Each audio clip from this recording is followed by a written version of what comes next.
Hello and welcome to Let's Play Civilization 6. Today we're going to be doing a little bit different of a format for the video, but at least you don't have to sit there and listen to me say turn 176, turn 177, turn 178, so there's at least that. This was originally going to be a playthrough of the new Mediterranean True Start location map, but instead it's going to be a video about how disappointed I was in the new Mediterranean True Start location map. So I'm half Lebanese, and I happened to be really excited when they came out with Phoenicia. If some of you don't know, I'm sure most of you do though, Lebanon before it was called Lebanon was called Phoenicia. So when I found out that they were coming out with a Mediterranean True Start location map, I was very excited. I love True Start location maps. They're one of my favorites. When I first started playing the game, I'd say the first 2 years or so, I always played True Start location maps.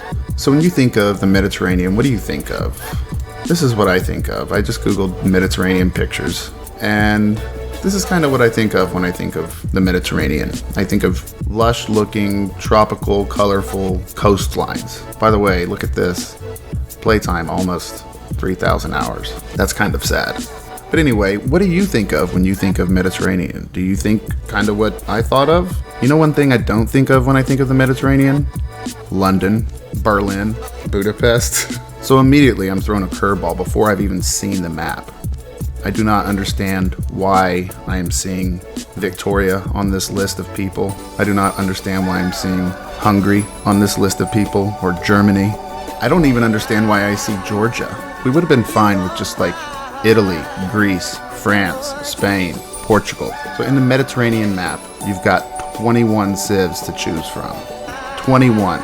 In comparison to the East Asia map, where you only have 9 civs to choose from. Alright, so here are the people I have an issue with being on this map. England, Germany, Poland, Hungary, Georgia, Arabia, and England again.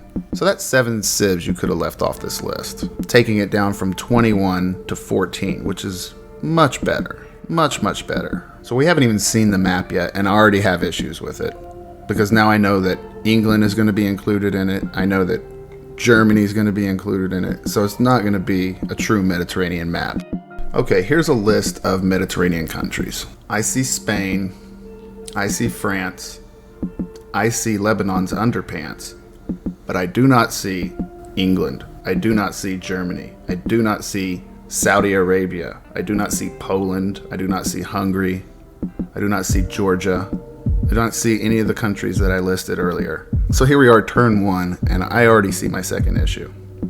Where are the cedars of Lebanon? I do not see one woods tile in this entire area. And as you can see, I got actually pretty lucky here on this start. I already have a second settler from Jerusalem on turn 2, but that's neither here nor there. Where are the cedars of Lebanon? Okay, we've just discovered the entirety of Lebanon. It's pretty tiny. I understand that, you know, Lebanon is a tiny country. It's only 4 tiles wide. I understand that. What I don't understand is why those tiles aren't packed with woods. The cedars of Lebanon literally provided the entire known world with its wood back in the day of Phoenicia. So where are the woods tiles? I still think you could have made Gilgamesh's area a little smaller instead of having this huge Syrian desert over here. And you could have given Lebanon a little bit more tiles. So my second issue is definitely the cedars of Lebanon. You may not know this, but Lebanon is the only Middle Eastern country that does not have a desert. The entire country is just woods tiles, mountains tiles, and plains and grass tiles. Now my third issue is not very big of an issue. It's just the size. I understand Lebanon's a tiny country, so making it only 4 tiles wide, okay, sure. But you didn't have to. You could have made it about 6 or 7 tiles wide and not made Gilgamesh's starting point so huge. I understand the Syrian desert is huge, but to scale it down a little bit. Again, this is a small issue, not really even an issue.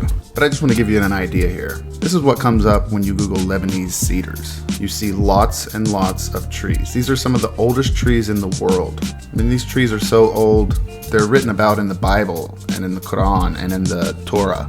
Now let's see what comes up when you Google Lebanese mountains. Just in case you guys have never seen what Lebanon looks like. A lot of people, when I meet them and I tell them I'm half Lebanese, they think Lebanon is like desert, like a Middle Eastern country. So this is what comes up when you Google Lebanese desert.